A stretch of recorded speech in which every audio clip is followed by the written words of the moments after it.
আসসালামু আলাইকুম সম্মানিত সাহেব। আসসালাম ওয়া রাহমাতুল্লাহি ওয়া বারাকাতুহু। জি, কিশোরগঞ্জ বাংলাদেশ থেকে বলছি। বলেন। আহ, জামাতে নাবালিকারা কি অংশগ্রহণ করতে পারবে পুরুষদের সাথে একসাথে?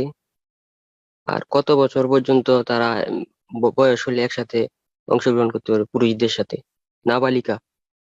যে নাবালিকা পুরুষদের সাথে সালাত আদায় করবে, অংশগ্রহণ করবে, ঠিক তো?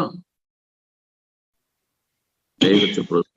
তো যদি এই প্রশ্ন হয় তো হ্যাঁ, অংশগ্রহণ নাবালিকা সাবালিকা সবাই করতে পারবে, কিন্তু নাবালিকা হলেও তাদের কাতার, তাদের লাইন ভিন্ন হবে। মেয়েরা ছেলেদের লাইনে দাঁড়াতে পারবে না, মেয়েরা ছেলেদের লাইনে দাঁড়াতে পারবে না, দাঁড়ানো ঠিক নয়। ঠিক। বুড়ি, সহিহ বুখারীর হাদিস, গত সপ্তাহের বুখারী দর্শে আমি আলোচনা করলাম। আনাস রাদিয়াল্লাহু তাআলা আনহুর নানী মুলাইকা রাদিয়াল্লাহু তাআলা আনহা তিনি ছিলেন। নবী করিম সাল্লাল্লাহু আলাইহি ওয়াসাল্লাম তাদের বাড়ি গিয়েছিলেন, খাওয়া দাওয়া করলেন, তারপর বললেন তোমাদের বাড়িতে এসে চলো একটু জায়গায় সালাত আদায় করে দিই, নামাজ পড়ে দিই।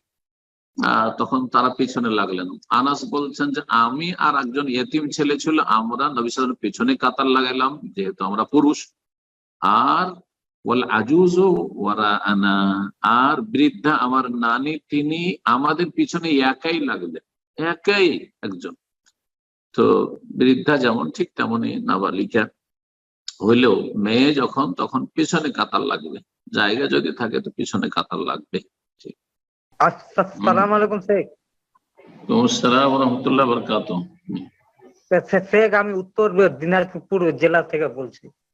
হ্যাঁ হ্যাঁ, বলেন। শেখ আমার একটা প্রশ্ন ছিল, জুনেদ বাগদাদি কে ছিল? আর হচ্ছে হ্যাঁ, দ্বিতীয় কি জিনিস প্রশ্ন, বুঝলাম না। জুনেদ বাগদাদি কে ছিল? আর হচ্ছে জুনায়েদ আমার হচ্ছে বাগদাদি।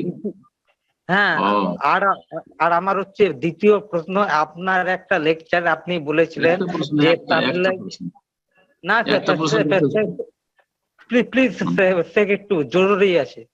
হুম, একটু শেখ নোট আপনি করে রাখেন, আপনার বলে দেন। একরাম ভাই নোট করে রাখেন তাহলে। আপনার হ্যাঁ, একটা বল।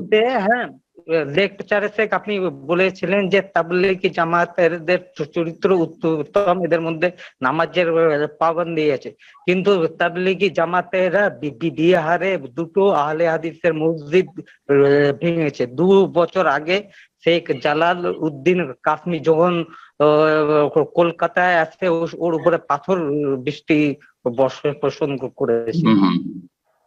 আর শেখ আপনার নজরে শেখ আইনুল বাড়ি আলিয়াবির এত প্রশ্ন করে ব্যাস ব্যাস খালাস, যথেষ্ট যথেষ্ট। ব্যক্তি সম্পর্ক প্রশ্ন মুশকিল। জুনায়েদ বাগদাদি একজন সুফি ছিলেন, জুনায়েদ বাগদাদি একজন সুফি ছিলেন, তবে ইবনে আরবি আর হোসেন মনসুর হাল্লাজের মতো নোংরা আকিদার, একবারে জঘন্য আকিদার, কুফরি আকিদার ছিলেন না। জুনায়েদ বাগদাদি একজন সুফি, তার আর সুফিদের মধ্যে বিদআত আছে, কিন্তু কিছু হাসানাতের দিক, ভালো দিক আছে। তো জুনায়েদ বাগদাদির স্তরটা একটু ভালো স্তর সুফিদের মধ্যে, মানে পীর মুরিদের সিলসিলায়।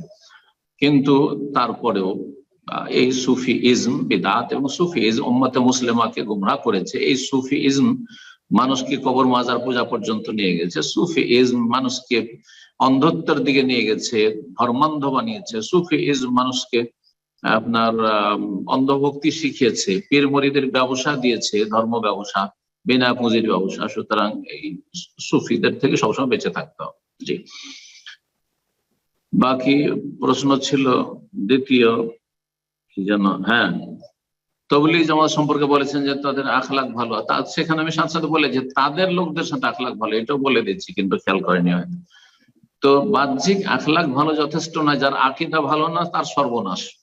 তবলিগ জামাতের আকীদাই ভালো না, আকীদায় শিরক আছে, আকীদায় বিদআত আছে, বারবার বলার কোনো প্রয়োজন হয় না, যথেষ্ট আমার আলোচনা এই বিষয়ে আছে।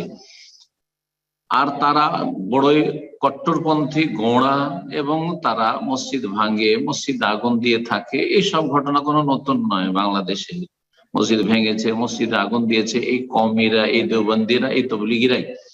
বুঝতে পেরেছেন? তো মজহাবি গোঁড়ামি উম্মতে মুসলিমাকে সর্বনাশ করেছে। এইসব মজহাবি গোঁড়ামি থেকে আল্লাহ তাদেরকে ফিরে আসার তৌফিক দান করেন।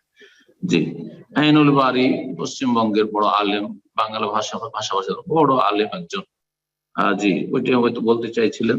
এবং কোরআন সুন্নাহর আলেম আহলে হাদিস